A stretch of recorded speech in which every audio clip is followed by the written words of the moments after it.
નામ છે અંબરીશ. અંબર એટલે આકાશ, ઈશ એટલે ઈશ્વર.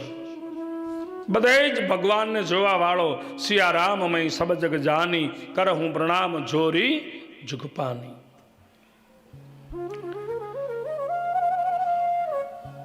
વ્રત ટેકમાં રહેવા વાળો ભગવાનની સેવા પોતે કરે.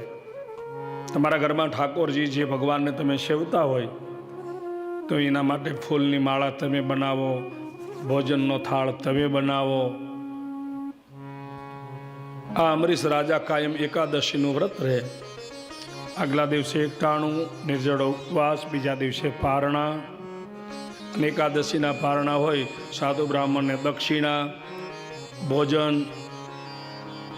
અને પારણાનો દિવસને દુર્વાસાજી મહેમાન બન્યા.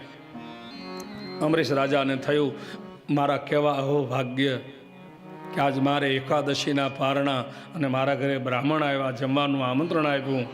અને દુર્વાસાજી કે કાંઈ વાંધો નહીં, સ્નાન સંધ્યા કરીને આવું. દુર્વાસાજી ગયા સ્નાન સંધ્યા કરવા માટે, ધ્યાનમાં બેસી ગયા. સમય રહ્યો નહીં, સંધ્યા થવા આવી.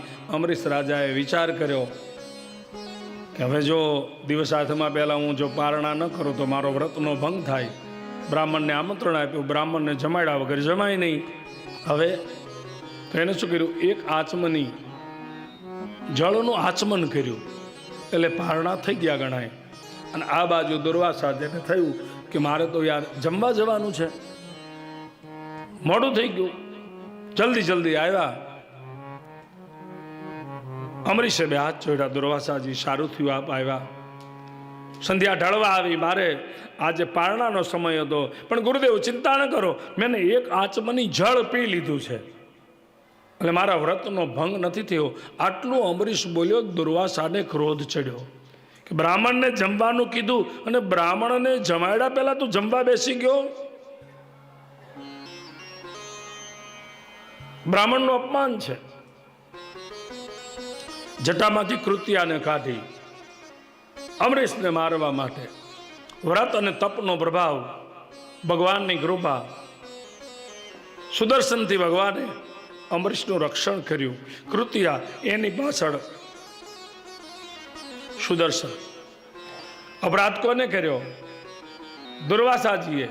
કૃત્યા દુર્વાસા પાસે આવી, સુદર્શન ત્યાં આવ્યું, મને બચાવો. દુર્વાસા કે મારું કામ નહીં. ત્રણેય લોકમાં ફર્યા. દુર્વાસા, કૃત્યા, વાય વાય સુદર્શન. ભગવાને કીધું મને બચાવી લ્યો. અહમ ભક્તો પરાધીનો. હે દુર્વાસા, મારો અપરાધ ક્ષમા કરી શકું, તમે મારા ભક્તનો અપરાધ કર્યો છે. તમે જેનો અપરાધ કર્યો એની પાસે જાઓ. ભગવાનનો અપરાધ કરજો પણ ભક્તોનો અપરાધ ન કરતા. ભગવાન કે હું ક્ષમા નહીં કરું, એની જ માફી માંગો. અને આવ્યા પછી દુર્વાસાજી અમરીશ પાસે પ્રાર્થનાથી સુદર્શન શાંત થયું. આટલી જ કથા ભક્ત અમરીશની ભગવાને સાબિત કર્યું છે કે મારા કરતા મારો ભક્ત છે એ મોટો છે. અહમ ભક્તો પરાધીનો.